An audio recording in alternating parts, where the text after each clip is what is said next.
that's what's so compact and beautiful about this poem, is that the greatness of what man can do, and yet the nothingness of what man is. This Christian outlook to look back on our ancestors. And this is what's so wonderful about it, is this is what we do too. We look back on our ancestors and we see that not all of their values are our own, right? And this is what things like the 1619 Project kind of weaponize and manipulate to make us hate our past. They say, look at these ways that people in the past didn't believe what you believe. And Beowulf is like, you think it's bad for us, like it's really painful and intense for the poet of Beowulf to look back on the great ancestors of old and see that they are not Christians.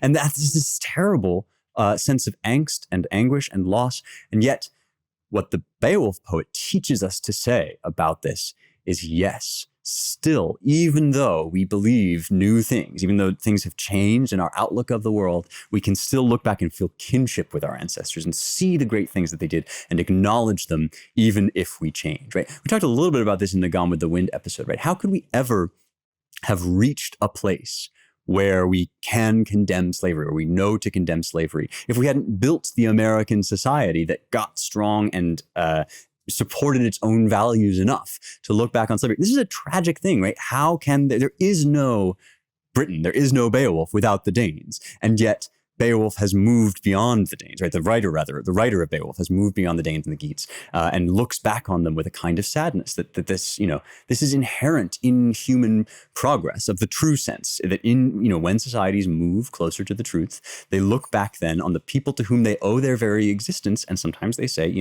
we've discovered things since then that change our outlook on the world. And we feel very sad that our ancestors couldn't, be there with us, that they're only with us in spirit, in our heart, and that is the tension that underlies this poem. And none of it compromises how great Beowulf, the person, is. None of it compromises the poem's utter celebration of all that is done and said in this poem, and the nobility of the virtues and the ethics of the Danes and the Geats. It's a really instructive text for the way that we can look back and say, what, our founders were towers, titanic towers and titans among men.